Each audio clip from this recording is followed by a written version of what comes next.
పెద్దమ్మ తల్లిదేతో ప్రజలంతా సుఖసంతోషాలతో ఉండాలని నర్సాపూర్ ఎమ్మెల్యే వాకిటి సునీత లక్ష్మారెడ్డి అన్నారు. మెదక్ జిల్లా కొల్చారం మండలం వరిగుంతం గ్రామంలో పెద్దమ్మ తృతీయ వార్షికోత్సవంలో భాగంగా గ్రామ ముదిరాజ్ సంఘం ఆధ్వర్యంలో శుక్రవారం బోనాల ఊరేగింపు అంగరంగ వైభవంగా జరిగింది. పోతరాజుల విన్యాసాలు, డప్పు చప్పుల మధ్య ఊరంతా ఏకమై పసుపు కుంకుమ బోట్లతో అందంగా అలంకరించిన బోనాలను వీధుల గుండా ఊరేగిస్తూ పెద్దమ్మ దేవాలయం చుట్టూ తిప్పారు.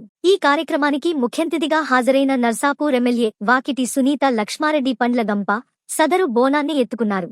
అంతకుముందు పెద్దమ్మ దేవాలయంలో ప్రత్యేక పూజలు నిర్వహించారు. ఈ సందర్భంగా పలువురు ఎమ్మెల్యేను, బీఆర్ఎస్ పార్టీ ముఖ్య నాయకులను శాలువాలు కప్పి సన్మానించారు. ఈ కార్యక్రమంలో కొల్చారం మండలం బీఆర్ఎస్ పార్టీ అధ్యక్షుడు రాంపల్లి గౌరీ శంకర్ గుప్తా, మండల టీఆర్ఎస్ యువత అధ్యక్షుడు కోనాపూర్ సంతోష్ రావు, మండల సర్పంచుల ఫోరం అధ్యక్షుడు రవితేజ రెడ్డి, మాజీ జడ్పీటీసీ మేఘమాల, టీఆర్ఎస్ పార్టీ ముఖ్య నాయకులు సంతోష్ కుమార్, స్థానిక సర్పంచ్ యోహాన్, ఆయా గ్రామాల సర్పంచులు లంబాడి వినోద్, రమణ, సొసైటీ చైర్మన్ చిన్నారం ప్రభాకర్, మాజీ చైర్మన్ నర్సులు, సొసైటీ కార్యదర్శి రాములు, బీఆర్ఎస్ పార్టీ ముఖ్య నాయకులు ఇంద్రసేనారెడ్డి, ఆర్ఏ రవీందర్ తదితరులు పాల్గొన్నారు.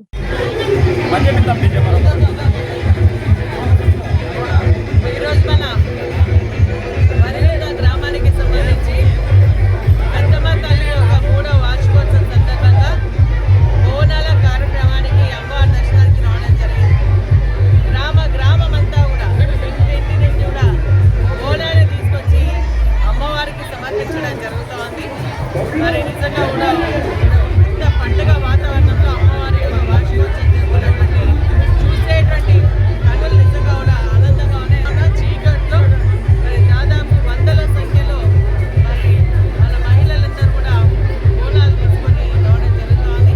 అమ్మ ఆశీస్సులు అందరిపైన ఉండాలని మరి ప్రతి ఒక్క